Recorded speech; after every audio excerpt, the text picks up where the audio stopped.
اچھا بہت ساری چیزوں میں آپ سے کوئکلی بات کرنی ہے، لیکن پہلے تو مجھے یہ بتائیے زبیر صاحب، کیونکہ آپ کا اکانومی میں بڑا انٹرسٹ ہے، آپ اس پہ بولتے بھی ہیں، لکھتے بھی ہیں، آپ کے انڈرسٹینڈنگ بھی ہے.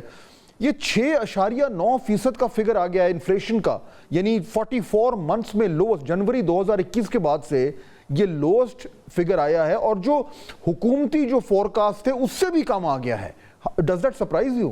Yeah, a little bit surprising, but مطلب 6.9 کی جگہ 7.5-8% آتا یا 8.5% آتا تو اتنا کوئی فرق نہیں ہے. گورنمنٹ جو اسیسمنٹ لگا رہی تھی کہ بتدریج کمی ہوگی اس میں انفلیشن میں، سو اٹ از مور اور لیس ان لائن ود دیٹ. اچھا، اس حساب سے obviously 6.9 is surprising, but 7.9 ہوتا تو کوئی اتنا فرق نہیں تھا. So far it is consistently coming down. So which means کہ very quickly کہ اگر یہ اسی طریقے سے ٹرینڈ رہتا ہے، جو کہ لگ رہا ہے کیونکہ انٹرنیشنل آئل پرائسز جو ہیں وہ بھی لو ہوئی بھی ہیں خوش قسمتی سے، اور روپی بھی سٹیبل ہے، اور IMF کا پروگرام بھی ہو گیا ہے، تھوڑی سی چڑھی ہیں. تو دیٹ مینس کہ جو نیکسٹ مانیٹری پالیسی میٹنگ ہونی ہے اس میں انٹرسٹ اور بھی کم ہونے ہیں، جس سے تھوڑی سی گروتھ سپر ہونی ہے. تو بظاہر لگ رہا ہے کہ اکانومی نہ صرف یہ کہ ٹریک پہ آ رہی ہے بلکہ تھوڑی کچھ بہتری کی طرف بھی جا رہی ہے. زبیر صاحب، ایک تو میں تو بالکل وہ مانیٹری پالیسی کا بورڈ جو ہے، میں تو کہوں گا ان کو ایکسٹرا آرڈنری اجلاس بلانا چاہیے. پاکستان کی معیشت جس حال میں ہے اس کو ایک ریئل بوسٹ چاہیے، اور تھوڑا سا اگریسو پلے کریں. لیکن سیف تو میں اور آپ بھی پلے کر سکتے ہیں. یہ کیا بات ہوئی کہ 10 پوائنٹس کا فرق ہے پالیسی ریٹ میں اور انفلیشن ریٹ میں، تو 4% کم کریں تاکہ ایک ایسا جھٹکا لگے پازیٹیو کہ بزنسز جو ہیں اس کو پازیٹیولی لیں، اور وہ انویسٹمنٹ یہاں آنی شروع ہو، بورنگ ہو جو ابھی تک رکی ہوئی تھی، کیونکہ ابھی بھی بہت ایکسٹریملی ہائی پالیسی ریٹ ہے. تو اس کو اگر 4% کم کرتے ہیں، میں تو کہتا ہوں 4% کم کر دیں، کیا ہوگا زیادہ سے زیادہ کہ انفلیشن تھوڑی سی اوپر چلی جائے گی اگر جاتی ہے، کہ because of international oil prices going up اور ادر فیکٹرز.